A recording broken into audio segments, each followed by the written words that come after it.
in terms of preparation for Holy Cross, certainly it is a league game, and it's not like, oh, okay, well, it's time to start playing now.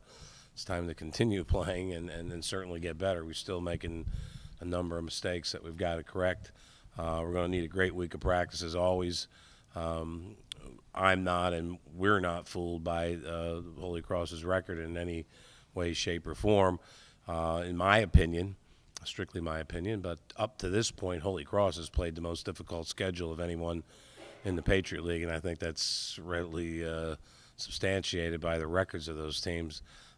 Played some outstanding teams, probably at least 2 or 3 potentially top 25 teams. So, like us, trying to recover from some injuries. Fortunately, not like us on his third quarterback, but Elder seems to be coming into his own. And after watching the Colgate Holy Cross game, I would at least say offensively, Colgate by far is playing the best ball of anybody in the conference up to this point offensively.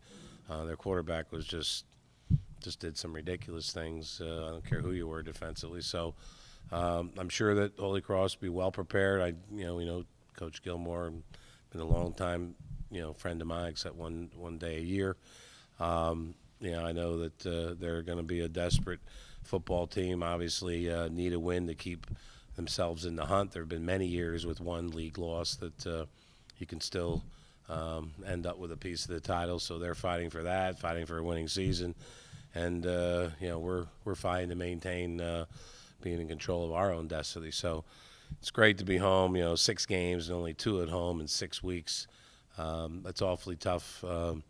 Way to go. But our young men just shrug that off and play wherever the game's scheduled. So we're happy to be home, and particularly that we'll be home on back-to-back weekends. So preparation for the league, no different, maybe a lot more intensity and focus a little bit because there's a little bit more in the line. But, the issue remains the same. We've got to go out and continue to win that always an ever-important turnover game. Linebacker's been the area of attrition for you guys this year, and you must be pleased with the, progression of not only underclassmen, but guys who are, maybe number 2 and number 3 on their depth chart in the preseason, now being major contributors on defense. Well, something we talk about during the preseason that we know somewhere down the road in the season, it's not going to be the initial starters that are going to have to make a difference. It's those backup players that have to be ready when called upon because injuries and other issues are going to occur.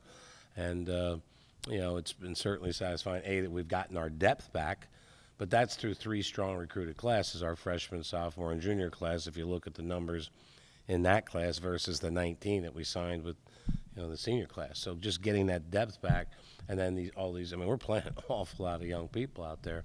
And as I said, this is a young football team, but one in which has some game experience because young players got thrown into it well ahead of their time, a year ago. And say what you want, but nothing. There's nothing in exchange for game experience. The only way you get game experience is playing a game. So I think some of that's coming out with those guys having that experience, and some of our young freshmen that are just ready, able to step in there. And again, credit our staff with the preparation and those things to get those young men ready to play.